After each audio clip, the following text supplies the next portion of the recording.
Good morning students. आज हम set theory के मॉडल अलजेब्रा के दूसरे ऑपरेशन के बारे में पढ़ेंगे। पिछले वीडियो में हम लोगों ने यूनिवर्सल सेट और उसकी प्रॉपर्टीज के बारे में पढ़ा, यूनियन ऑफ टू सेट्स और उसकी प्रॉपर्टी के बारे में पढ़ा था। आज हम पढ़ेंगे intersection of two sets. Intersection of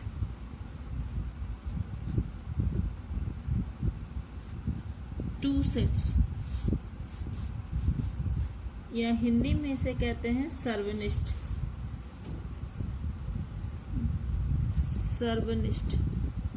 ठीक है। इंटरसेक्शन ऑफ टू सेट्स क्या होता है कि if A, capital A and capital B are two non empty sets, अगर ए और बी दो नॉन एम्प्टी सेट्स हैं तो ए इंटरसेक्शन बी, ये इंटरसेक्शन का साइन है, उल्टा यू, ठीक है। A intersection B is the set of common elements, ठीक है, common elements of A and B. मतलब अगर ए और बी में कोई कॉमन एलिमेंट्स हैं तो वो ए इंटरसेक्शन बी में आएंगे, ठीक है। यानी मैथमेटिकली अगर हम लिखें तो A intersection B is the set of all x's such that x belongs to A and x belongs to B. अगर आपको पिछला वीडियो याद हो तो हम लोग ने ए यूनियन बी को लिखा था कि set of all x's such that x belongs to A और x belongs to B. A में हो या बी में हो, जरूरी नहीं, या दोनों में भी हो तो भी हम उस सारे एलिमेंट्स को, all the elements of A and all the elements of B हम कंसीडर करते थे ए यूनियन बी में। लेकिन ए इंटरसेक्शन बी में हम सारे एलिमेंट्स को कंसीडर नहीं करते, बल्कि जो कॉमन है ए और बी दोनों में है, x belongs to A as well as x belongs to B, तो जो कॉमन एलिमेंट्स है उन्हीं को सिर्फ हम लेते हैं। तो ऑब्वियसली ए इंटरसेक्शन बी जो है वो सेट ए और सेट बी से छोटा होगा। सेट ए के भी सारे एलिमेंट्स नहीं होंगे, सेट बी के भी सारे एलिमेंट्स नहीं होंगे, सिर्फ वही एलिमेंट्स होंगे जो ए और बी दोनों में है। तो कौन सा सेट बड़ा हुआ? सेट ए या सेट बी बड़ा सेट होगा और ए इंटरसेक्शन बी जो है वो छोटा सेट होगा। तो एक्स जो है, जो भी एलिमेंट उसके हैं वो ए में भी है और बी में भी है। इसका मतलब क्या हुआ कि ए इंटरसेक्शन बी में जो भी एलिमेंट होंगे वो एलिमेंट ए में भी होंगे और वो एलिमेंट बी में भी होंगे।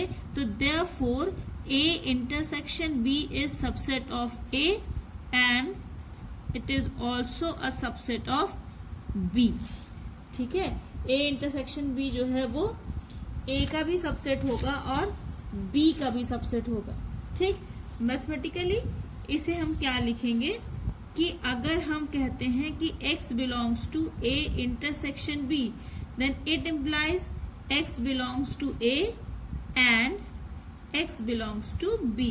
x कोई भी आर्बिट्री एलिमेंट है, अगर वो a इंटरसेक्शन b में है, इसका मतलब क्या हुआ कि वो a में भी होगा और वो b में भी होगा। लेकिन अगर x does not belongs to a intersection b है तो इसका क्या मतलब हुआ कि अगर x a इंटरसेक्शन b में नहीं है तो इसका मतलब या तो a में नहीं होगा या तो b में नहीं होगा या फिर दोनों में ही नहीं है, ठीक। क्योंकि अगर दोनों में होता, सपोज a में भी होता और b में भी होता तो कॉमन एलिमेंट होता तो a इंटरसेक्शन b में आ जाता। लेकिन अगर a में नहीं है b में है तब भी वो नहीं आएगा a इंटरसेक्शन b में, और अगर b में है a में नहीं है तब भी नहीं आएगा। तो if x belongs to, it does not belongs to a intersection b, it implies x does not belongs to a और x does not belongs to b, ठीक है। अब यहाँ पे और लग जाएगा, और क्यों लगेगा कि या तो a में नहीं है या फिर b में नहीं है, क्योंकि अगर दोनों हो सकता है a में हो लेकिन b में ना हो, या b में हो या हो और a में ना हो, तो उस कंडीशन में वो कॉमन एलिमेंट नहीं हुआ, इसलिए वो इंटरसेक्शन में नहीं है, ठीक है। तो ये हो गया यूनियन एंड इंटरसेक्शन। यूनियन हम पिछले वीडियो में पढ़ चुके हैं और इसमें हम पढ़ रहे हैं intersection. So intersection, what is the intersection of two sets? Intersection of two sets is a new set which contain the common elements of A and B. A और बी के कॉमन एलिमेंट है। तो अगर हमें दिया हो कि A and B are disjoint set, disjoint set पढ़ा था ना, डिसजॉइंट सेट मतलब two sets having no common element. तो अगर ए और बी डिसजॉइंट सेट्स हो तो उस कंडीशन में ए इंटरसेक्शन बी क्या हो जाएगा? Null set, phi. क्योंकि डिसजॉइंट सेट है तो हमें कोई भी कॉमन एलिमेंट नहीं मिलेगा, और अगर कॉमन एलिमेंट नहीं है तो वो ए इंटरसेक्शन बी जो है वो खाली रह जाएगा। So it is the concept of intersection. ठीक है, तो जितने भी प्रॉपर्टीज हमने यूनियन के लिए प्रूफ किए थे, देखे थे, वही वो सारी प्रॉपर्टीज जैसे इंडेम्पोर्टेंट प्रॉपर्टी, वर्कसम नियम है, हाँ, और एसोसिएटिव, कम्यूटेटिव, ये सारी प्रॉपर्टीज जैसे हम लोगों ने यूनियन में किया था वैसे ही आप इंटरसेक्शन के लिए भी प्रूफ करेंगे। इंटरसेक्शन के लिए क्या क्या प्रूफ करेंगे कि A intersection A is equals to A. ठीक है, सेकंड है A intersection B is equal to B intersection A, commutative हो गया। फिर एसोसिएटिव भी होता है। एसोसिएटिव क्या कि अगर 3 नॉन एम्प्टी सेट लें तो इंटरसेक्शन निकालने के लिए किसी भी 2 को हम एक साथ ले सकते हैं। A intersection B intersection C is equal to A intersection B intersection C. ठीक, और चौथा identity, A intersection phi is equal to A. Intersection के केस में फाई इज द आइडेंटिटी। ठीक है, तो इन चारों को अब आप प्रूफ कीजिएगा। अगला ऑपरेशन हम पढ़ते हैं, difference of two sets. Difference of two sets, 2 sets का डिफरेंस क्या होता है? 2 समुच्चयों का अंतर। ठीक है, सबसे पहली बात कि अगर ए और बी हम फिर से लेते हैं कि ए और बी 2 नॉन एम्प्टी सेट्स हैं, तो ए डिफरेंस बी, क्या पढ़ेंगे इसको? ए डिफरेंस बी, ए माइनस बी नहीं है ये। ठीक है, ये जो है ये ए माइनस बी नहीं है। अगर ए माइनस बी कहते हैं तो ये गलत हो जाएगा, क्योंकि मॉडर्न अलजेब्रा में एडिशन, सब्ट्रैक्शन जैसी, माइनस प्लस जैसे कोई ऑपरेशन वर्कआउट नहीं होता है। ठीक है, तो ये क्या है?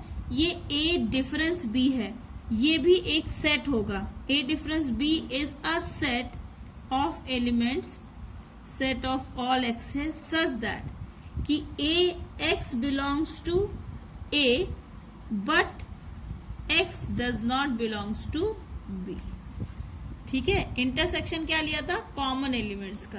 अब हम क्या ले रहे हैं? डिफरेंस ले रहे हैं कि अगर ए डिफरेंस बी लिखा है तो इसका मतलब ए के वो सारे एलिमेंट जो बी में ना हो। ठीक, अगर हमने ए लिया है set, A is equal to 2, 4, 6, 8, 10। ठीक है, और बी हमने लिया है 2, 4, तो ए डिफरेंस बी क्या हो जाएगा? ए के वो एलिमेंट्स जो बी में ना हो। 2 ए में है, 2 बी में भी है, तो ये नहीं होगा। 4 ए में है, 4 बी में भी है, तो ये भी नहीं होगा। 6 पहला एलिमेंट मिला जो ए में तो है लेकिन बी में नहीं है। 8 ए में है लेकिन बी में नहीं है। 10 ए में है लेकिन बी में नहीं है। तो ये हो गया आपका ए डिफरेंस बी, मतलब उन सभी एलिमेंट्स का सेट जो ए में हो लेकिन बी में ना हो। अब अगर हम बी डिफरेंस ए निकालें, बी डिफरेंस है, बी में 2 है, ए में भी 2 है, बी में 4 है, ए में भी 4 है, यानी हमें बी में कोई भी ऐसा एलिमेंट नहीं मिल रहा है जो कि ए में ना हो, तो ये हो जाएगा एक नल सेट। ठीक है, नल सेट जाएगा। तो ए डिफरेंस बी और बी डिफरेंस ए दोनों सेम सेट नहीं होते हैं। ए डिफरेंस बी मतलब x belongs to A but does not belongs to B, और बी डिफरेंस ए मतलब x belongs to B but does not belongs to A. जो set पहले लिखा है उसका एलिमेंट होगा कैसा एलिमेंट, जो बाद में लिखे सेट में ना हो। ठीक, पहले लिखे सेट का एलिमेंट जो कि बाद में लिखे सेट में ना हो, it is called the difference of two sets. Now complement और पूरक।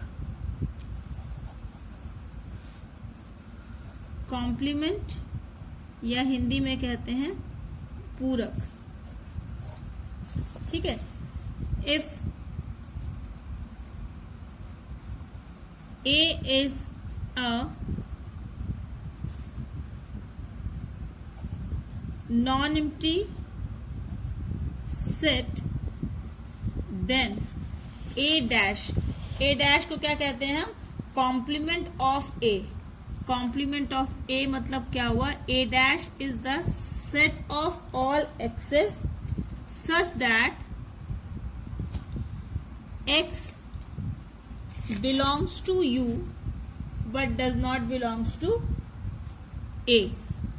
X belongs to U, universal set, but X does not belongs to A.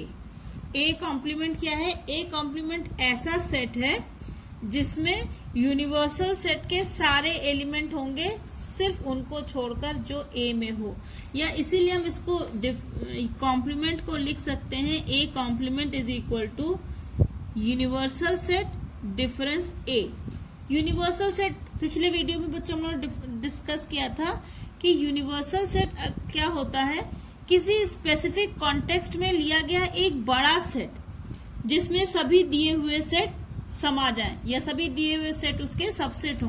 जैसे अगर हमारे पास नेचुरल नंबर्स का सेट है, होल नंबर्स का सेट है, इंटीजर्स का सेट है, तो इन सब के रिस्पेक्ट में जो हमारा यूनिवर्सल सेट होगा वो रियल नंबर का सेट होगा। हमारे पास इंग्लिश अल्फाबेट्स के मान लो वॉवल्स का सेट है, कॉन्सोनेंट्स का सेट है, तो इसके रिस्पेक्ट में यूनिवर्सल सेट क्या होगा, पूरे set of English alphabets, set of English alphabets. ठीक है, तो हमारे पास सपोज करो V है वॉवल्स का set, A E I O U। ठीक है, और फिर हम यूनिवर्सल सेट हमारा क्या है, सेट ऑफ ऑल अल्फाबेट्स।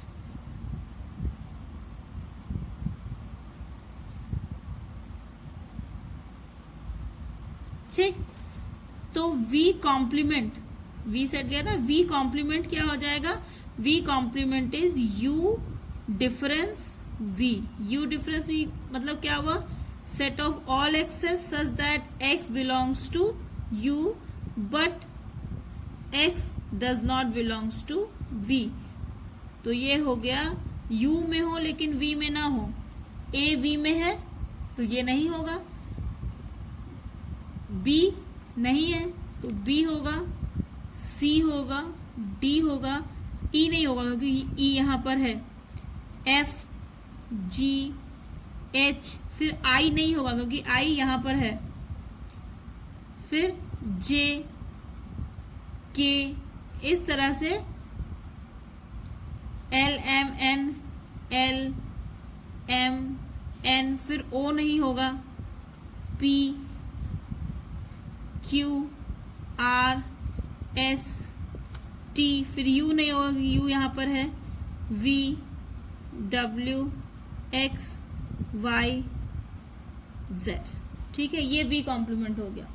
मतलब V कॉम्प्लीमेंट क्या होता है, किसी भी सेट का कॉम्प्लीमेंट क्या होता है, universal set difference that given set. यानी यूनिवर्सल सेट में से दिया हुआ सेट निकाल दो तो बाकी जो कुछ भी बचेगा यूनिवर्सल सेट में, it is called the complement of the given set.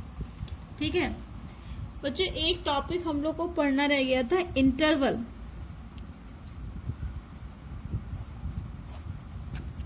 Interval, ठीक है, इंटरवल्स क्या होते हैं, जब हम नंबर लाइन देखते हैं, 1 2 3 एंड सो ऑन, इधर -1 -2 -3 एंड सो ऑन। तो यहाँ पे हम सिर्फ इंटीजर्स को लोकेट करते हैं ना। जब हम सेट ऑफ नेचुरल नंबर्स लेते हैं तो हम सिर्फ पॉजिटिव इंटीजर्स को लेते हैं, जीरो को छोड़कर। पॉजिटिव से zero is neither positive nor negative, it is the bridge between the positive and negative integers. ठीक है, तो अगर नेचुरल नंबर कहते हैं तो केवल इन 1 2 3 इनको लेते हैं। इंटीजर्स कहते हैं तो जीरो को भी लेते हैं, 0 1 2 3, इधर -1, इस तरह से लेते हैं। लेकिन हम जानते हैं कि किसी भी दो नंबर्स के बीच में असंख्य संख्याएं होती हैं। तो जब हम नेचुरल नंबर्स का सेट लेते हैं तो हम केवल 1 2 3 4 इस तरह से नंबर लेते हैं ना। तो 1 और 2 के बीच में जो इनफाइनाइट नंबर्स हैं वो छूट जाते हैं। 2 और 3 के बीच के जो इनफाइनाइट नंबर हैं वो सब छूट जाते हैं। तो सभी पॉसिबल रियल नंबर्स को इंक्लूड करने के लिए, एक जगह इकट्ठा करने के लिए हम जिस रिप्रेजेंटेशन का यूज करते हैं that is called the intervals. अगर हम इंटरवल्स को अगर हम कहते हैं 1 से 2 इंटरवल लेते हैं तो मतलब 1 से लेकर 2 के बीच में सभी संभावित रियल नंबर्स, सभी पॉसिबल रियल नंबर्स की हम बात करते हैं।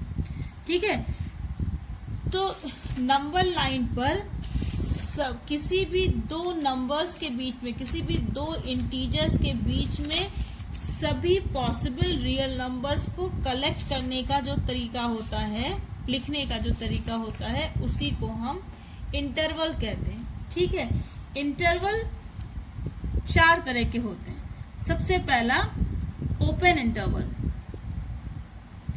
ओपन इंटरवल या इसे कहते हैं